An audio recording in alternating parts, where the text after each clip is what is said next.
Hey folks, this week was the top 10 on Season 9 of The Voice. It's strange to have so many people left just a few weeks before the finale, isn't it? There's just too many people this season.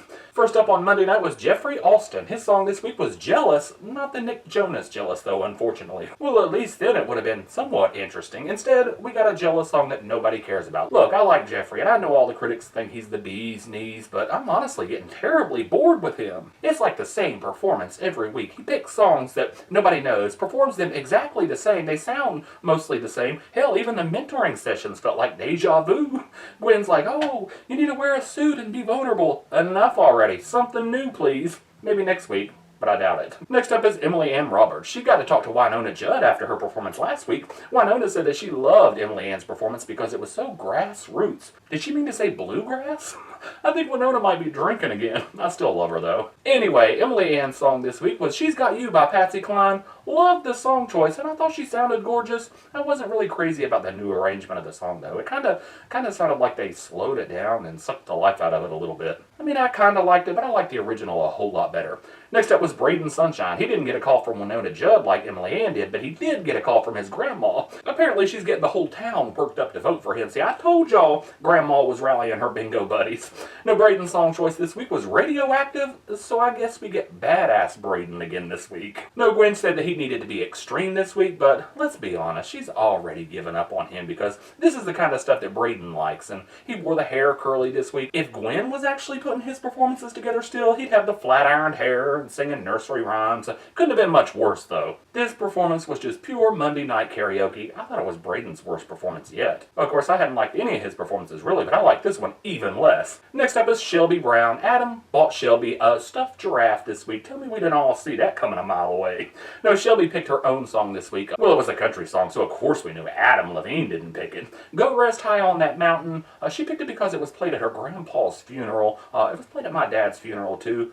Bit too gloomy for my liking, but I didn't pick it. Anyways, now I did not like this performance at all. I usually like Shelby at least a little bit, but I didn't like this one at all. To me, it sounded like she was off for a lot of the song. I don't know. The whole thing sounded kind of sloppy to me, like a rehearsal. I don't know. I didn't even think the band sounded like they were in sync for the most part, but it's a funeral song, so they always pull in the votes, don't they? Next up is Korin Bukowski. Gwen accused Korin of having 9 lives on account of she got the Twitter save 2 weeks in a row. Oh, hesh up, Gwen. There ain't even 9 weeks on the show. She has had more performances than anybody else, though. That's not necessarily a good thing. Her song this week was Same Old Love by Selena Gomez, and she actually sounded pretty good. It was a little bit awkward, but I thought it was one of her best performances yet. And I'm glad she finally ditched that Gwen Stefani blonde hair. It kind of felt like Korin was reverting back to who she should have been before Gwen Stefani decided to play dress-up with her. It was too little too late, though. Fine performance, but not fine enough to reanimate a dying contestant. Next up is Amy Vashal. Y'all already know what I'm going to say about this one, don't you? Her song this week, Bye Bye Bye.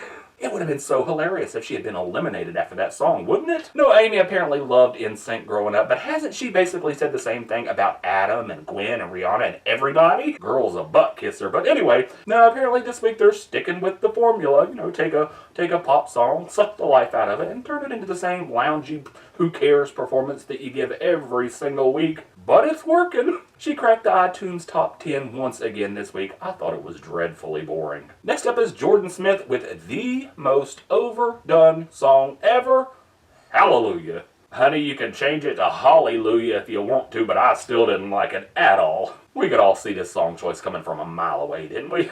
There is just nothing anyone can do to make me like this song anymore. Nothing. I barely even watched it. I think I got up and took a bathroom break and let my mind wander for the most part. But it's one of those songs that always works, though. #1 on iTunes once again. And of course, I've seen family and friends on Facebook that don't watch the show reposting it on Facebook saying, oh, it's so beautiful. And all I could think was, give me a freaking break. I don't get it at all, but that's our winner this season, so I guess it's pretty much over at this point, but that don't mean I have to like it. Next up is Zach Seabaugh. His song this week was Crazy Little Thing Called Love, and he said that he wanted to modernize it. Honey, you just cannot take a Queen song that was written to sound like an Elvis song and drag it into 2015 in any meaningful way. All this performance did was rehash the Elvis comparisons and remind us that Zach just isn't that good. Even in his intro, Blake basically admitted that Zach has only had one good performance. The plan for this song was to be kind of part 2 of that, but it fell way short. It wasn't terrible. It was just a Who Cares performance of a Who Cares song. I guess he did the best that he could do with it, but it's probably not going to be enough to carry him through the mass cuts next week. Next up is Madi Davis, the lone survivor of Team Pharrell. Her song this week was Girls Just Want to Have Fun. Didn't sound like she was having fun with it, though. Sounded more like girls just want to drink wine and cry. To me, it was like, I don't know. I've heard slowed down versions of this song before that I've liked.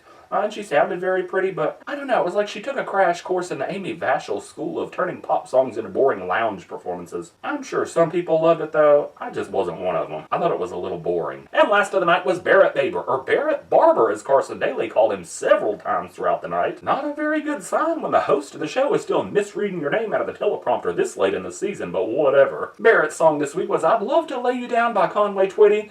It was okay. I didn't love it, but it was Barrett's best performance in a while. You know who I think it hurt the most, though? Little Braiden Sunshine. Well, because if there is one thing that Grandma loves more than cute kids, it's Conway Twitty. So that was it for Monday. Tuesday night, competing for the Twitter save was Korin Bukowski again and Braiden Sunshine. Korin was first when she tried to sing Try, but forgot about 90% of the words, so she just wandered around the stage for the most part. I felt bad for her, because, to be fair, it is a very wordy song, and she's had to learn twice as many songs as everybody else, so poor thing. Braiden was next. He sang Harder to Breathe, and it sounded like it was pretty hard for him to breathe. Total mess and a half, but at least he remembered most of the words. Braiden ended up getting the Twitter save. It was closer than I thought it was going to be, though. I figured Korin had her third week in the bottom 2 and forgot most of her words. I figured that she'd get a swift kick out the door, but it was only like 51 to 49 to save Braiden, so I guess she's got people out there. So that's it for Top 10 week. Next week we have Top 9 on Monday night, and then the Bloodbath on Tuesday when, I don't know, 4 or 5 go home. I can't remember exactly how many, but it's a lot. So anyway, leave a comment and let me know what you thought about the show this week, and I'll see y'all back here next week for the Top 9.